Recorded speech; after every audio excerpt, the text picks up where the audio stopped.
Olá pessoal, tudo bom? Aqui é mais uma aula da disciplina de circuitos digitais, tá? Vai ser uma aula sobre paridade Hamming. Essa aula ela foi ministrada pelo Valber, que é aluno do curso e aluno do mestrado, né, de computação.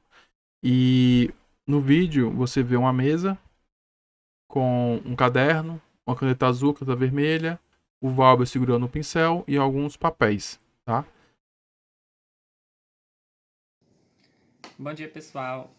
Aqui é o Valber. Boa parte de vocês já me conhece. Eu vou dar aqui...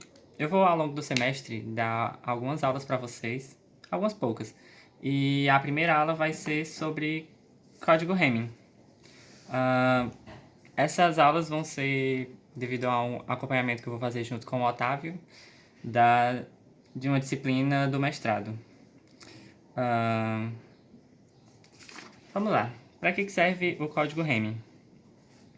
Quando um computador quer se comunicar com outro computador, passar alguma informação, alguns dados, eles precisam passar essa informação por um meio, né? Aí algumas vezes acontece de haver alguma interferência externa que vai dar que vai atrapalhar um pouco essa transmissão desses dados. Então o código Hamming ele serve para proteger essa transferência de dados, certo? Quais as propriedades do código Hamming? Ele corrige até um erro. Ele funciona como filtro de erros na transmissão de dados, né, como eu já falei. E ele vai colocar alguns bits de verificação no meio dos dados. E esses bits de verificação, eles se posicionam nas potências de 2. Eu vou explicar isso um pouco melhor mais pra frente. Vamos dizer que a gente quer passar essa informação. Eu vou começar por um exemplo bem básico, só de 4 bits. Ele mostra um exemplo com a palavra 0101, 4 bits. Eu coloquei esses números aqui para representar a posição dos bits, né? Posição 1 até a 4.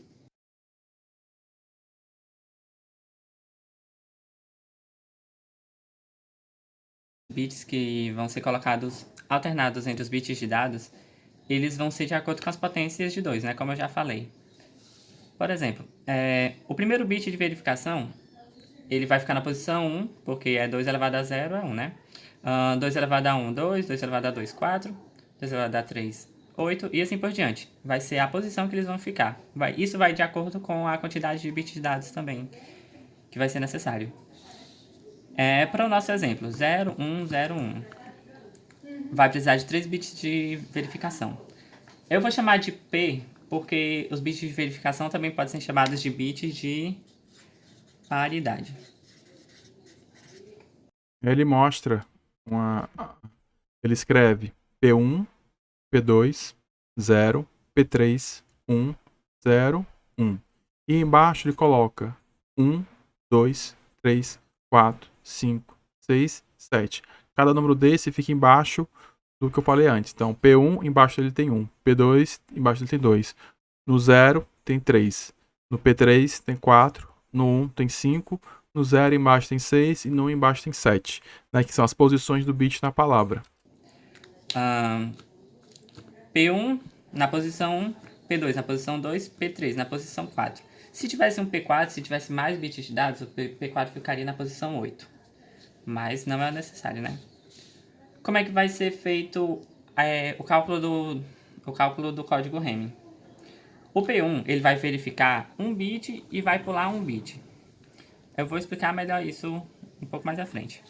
O P2 vai verificar 2 e vai pular 2. O P3 vai verificar 4 e pular 4, de acordo com a posição onde ele está. Se tivesse um P4, ele verificaria 8 bits e pularia 8. Isso vai depender muito da quantidade de dados, como eu já falei. A esse cálculo. Voltando aqui para essa folhinha. O P1, ele verifica 1, pula o P2, verifica o 3, pula o P4, verifica o 5, pula o 6, verifica o 7. P2 vai de 2 em 2, né?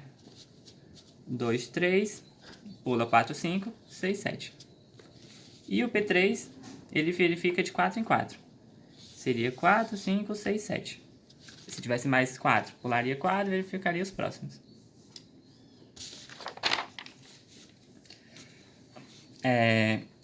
Se o número de uns, nessa verificação, né, verificando as posições, se o número de 1 for ímpar, o P referente ao cálculo, né, vai receber 1. Se o número de uns for par, o P recebe 0. Vamos lá fazer um exemplo para pensar melhor, né? Para o nosso exemplo lá, do 0, 1, 0, 1. Esse exemplo. Usando os bits nas posições que eu falei. Eu vou deixar essa folha aqui para ficar olhando. Se eu quero calcular o P1. Quais bits o P1 vai verificar? 3, 5 e 7, né? O 3, quem tá lá no 3? O 0. Quem tá lá no 5? O 1. Esse e esse. 0, 1, 1. Tem quantos uns? Tem 2 uns. É par. Então, se é par, vai 0. O P1 vai ser 0.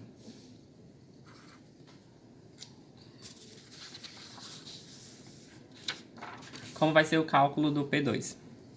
Eu já coloquei aqui no lugar do P1 0, né?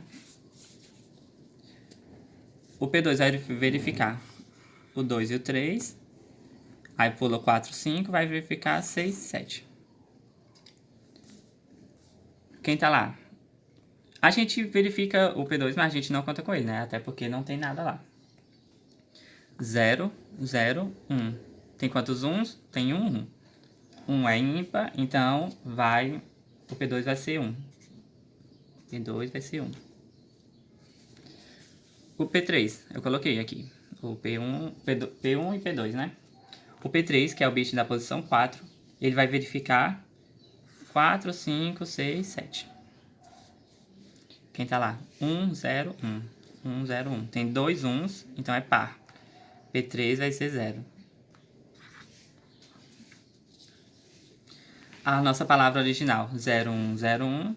Agora a palavra codificada vai ficar 0, 1, 0, 0, 1, 0, 1. P1 é 0, P2 é 1, P3, que é a posição 4, é 0. Aqui são os bits de dados. Dado, dado, dado e dado. Bit de paridade, bit de paridade, bit de paridade.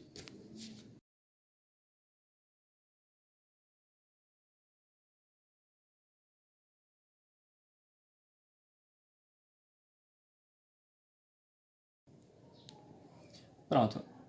Como é que a gente faz a decodificação? Inicialmente, essa palavra codificada, eu vou fazer a decodificação com ela sem uma interferência externa. Ela vai chegar nesse computador da mesma forma que ela saiu desse. Ele mostrou uma figura com 2 computadores e tem a palavra sendo transmitida. E agora ele vai fazer o cálculo da decodificação da palavra que chega no computador que está recebendo os dados. Vamos lá. Aqui é a nossa palavra codificada com os bits de paridade. Quando a gente vai fazer a decodificação, a gente vai meio que fazer a codificação de novo, desconsiderando os bits de paridade, só para confirmar se eles vão bater um com o outro, se vão conferir. Como é que a gente faz o P1? 0, 1, 1, né? Que é o bit 3, 5 e 7. Tem 2 números uns, então é par. Coloca 0. 0, confere com o que tem lá. P2, ele verifica os bits 3, 6 e 7. 0, 0, 1. Tem um número 1, então é ímpar. Confere. Bit P3, ele confere os bits 5, 6 e 7. 5, 6, 7. 1, 0, 1. Tem 2 números 1, então é par. Confere também. Agora, se a gente colocar um erro.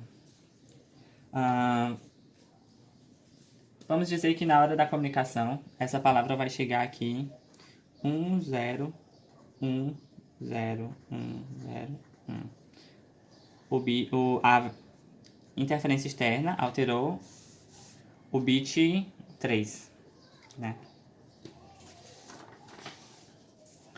A gente vai fazer a decodificação do mesmo jeito. Aí a gente vai ver onde é que vai divergir os dados. Como é que a gente calcularia P1? A gente calcula os bits 3, 5 e 7.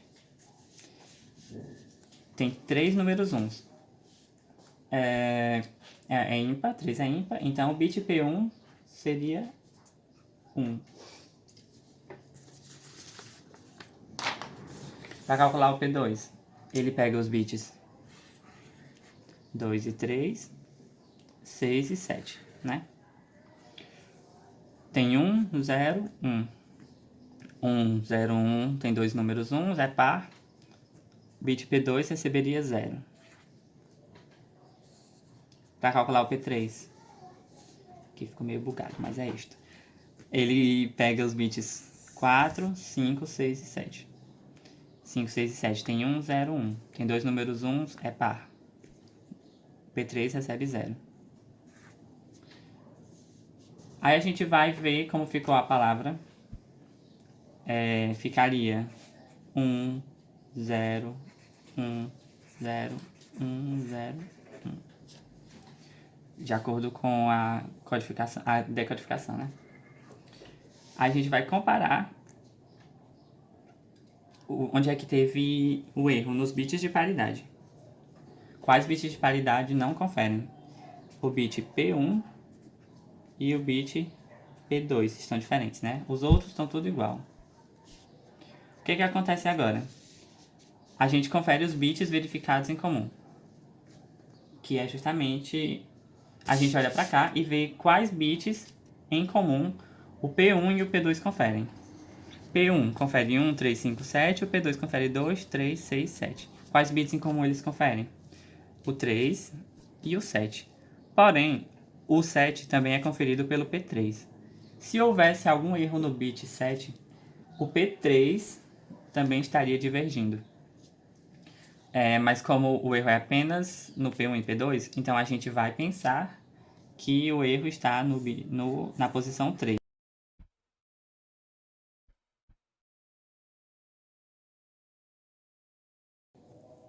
Pronto, gente. Essa forma que eu expliquei para vocês é a mais usada academicamente, mas aí tem uma forma que particularmente eu prefiro, eu sempre costumo dar essa dica para as pessoas, porque facilita. Você não precisa ficar tentando lembrar quais bits cada bit de paridade verifica.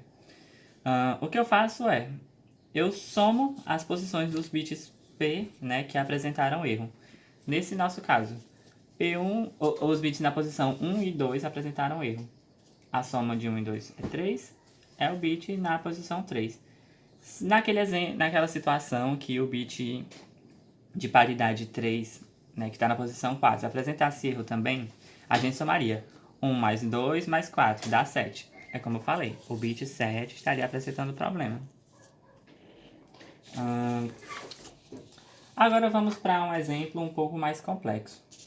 Um exemplo com 8 bits de dados, né? Se a gente tivesse um exemplo com 8 bits de dados, quantos bits de verificação a gente ia precisar? A gente ia precisar de 4, mas por que eu sei que é 4? Porque existe uma fórmula, que é essa aqui, 2 elevado a p, p sendo a quantidade de bits de paridade, menos 1 tem que ser maior ou igual a d mais p. Deixa eu anotar.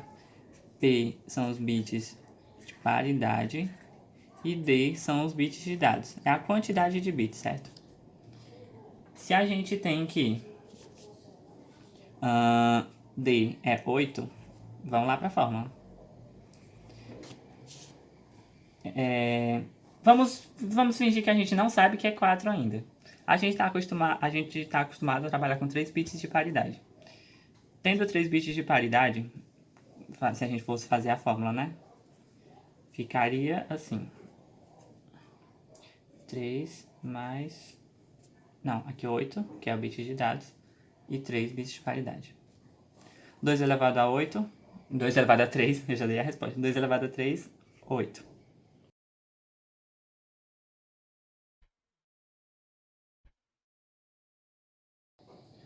Oito menos 1 dá 7, né? 8 mais 3 dá 11. A gente já vê que isso aqui tá errado. Então, não é 3 bits de paridade.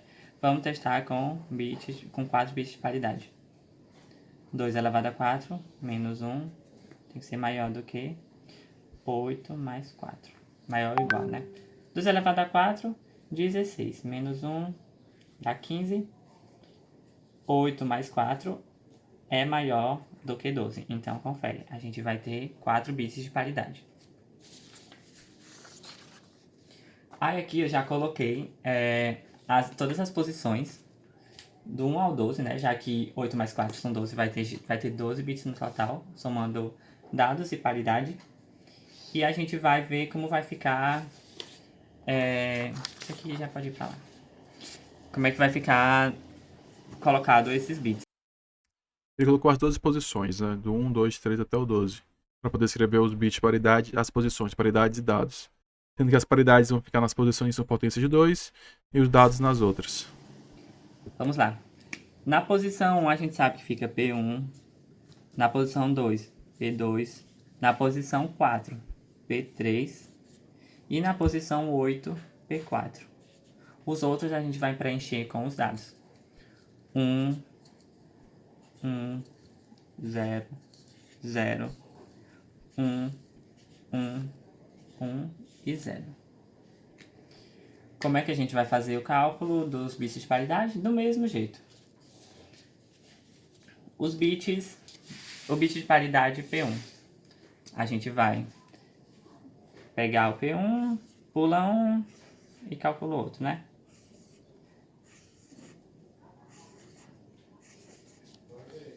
Desse modo, a gente vai ter 1, 1, 0, 1, 1.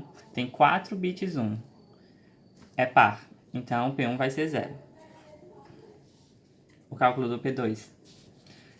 A gente pega de 2 em 2, né? Pega 2, pula 2, pega 2, pula 2, pega 2. 1, 0, 0, 1, 1. Tem 3 bits 1, é ímpar. Então, P2 vai ser 1. O P3, a gente vai pegar 4, pula 4. Pegaria esse 1 aqui. Se tivesse mais bits, pegaria os próximos 3, né? Mas, como só tem ele, pega só o 0.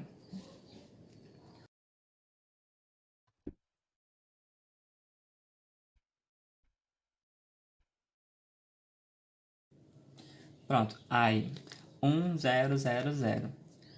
Só tem um 1, então é ímpar.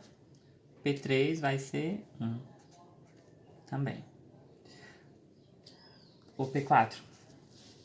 O P4 ele pegaria 8 bits a partir do P4.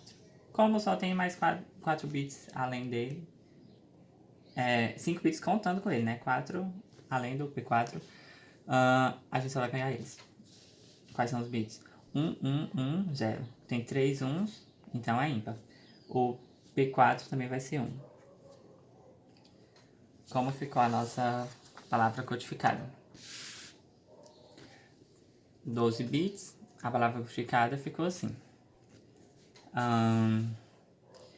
Aí agora eu vou fazer a decodificação já colocando o erro, né? Pra não ficar muito repetitivo. Eu vou colocar um erro no dígito 9.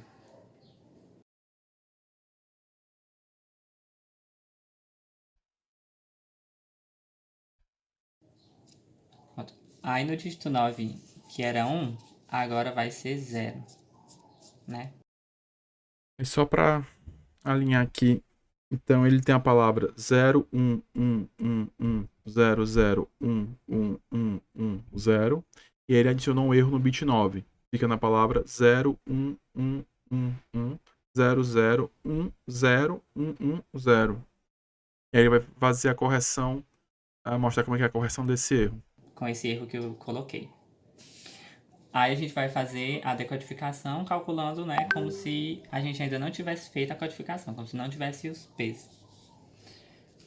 Pro P1, vamos lá. Pula 1, pega esse, pula 1. E assim vai até o final. Quantos 1 tem aqui? 1, 2, 3. P, se são 3 é ímpar, vai 1. Né? Já tá diferente do que a gente recebeu. Diferente. P2. Pega esses dois, pula 2. Pega esses dois, pula 2. Tem quantos 1 aqui? 1, 2, 3. Ímpar de novo. Mas agora bate com esse 1. P3. A partir do P3, pega 4, pula 4, pega esses outros. Tem quantos 1? Apenas 1, né? Nesse caso, para cada paridade que ele está fazendo. Então, P1, ele pega 1, pula um bit. Pega um bit, pula um bit. Para cada esse que ele pegou, ele vai calcular a paridade, né? No caso, a paridade tem que ser par, o total. Então, se o número de 1 for ímpar, ele joga 1 na saída. Se for par, ele põe 0. Aí pro P2. A partir do P2, ele pega de 2, pula 2. Pega 2, pula 2. Aí no P3, ele pega 4, pula 4. Por que ele pega 4? Porque a posição P3 é a posição 2 ao quadrado. Tá? Que é ímpar, então é 1. Lá no nosso P3 também é 1, então confere de novo. Cálculo do P4 agora. Seria 8 a partir do P4. Como a gente tem só 5, pega só eles. Quantos 1 tem? Tem 2. 2 é par, colocaria 0. 0, ele aqui no nosso P8 é 1. Então, tá diferente. Como é que fica aqui a nossa palavra agora depois da decodificação? P1, 1, P2, 1 e os outros dígitos. O P3, o dígito, o bit 3 continua 1, o P3 continua 1, 5 é 1, 6, 0, 7, 0, P4 agora é 0, o P9 não, né? O dígito 9. 0, né? Porque a gente embutiu o erro. 1, 1, 0. O que é que a gente faz agora para ver onde é que está o erro? A gente verifica quais P's estão divergindo, né? Quais P's está diferente entre essa nossa palavra e o que a gente recebeu. A gente teve que deu diferente o P1 e o P4. P1 e o P4. Aí naquela forma que eu falei, que seria mais fácil de encontrar onde está o erro, basta a gente somar as posições, né? A gente soma a posição 1 com a posição do P4, que é a posição 8. 1 mais 8 dá 9. Então a gente vê...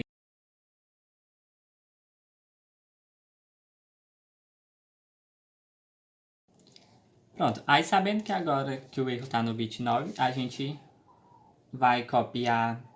Vai salvar apenas os números, os bits dos dados, desconsiderando as paridades. 1, 1, 0, 0. Aí já corrige o bit 9, né? Que a gente achou que ele estava o erro. 1, 1, 0. O que é que o computador vai fazer após ter pegado os dados? Ele vai comparar.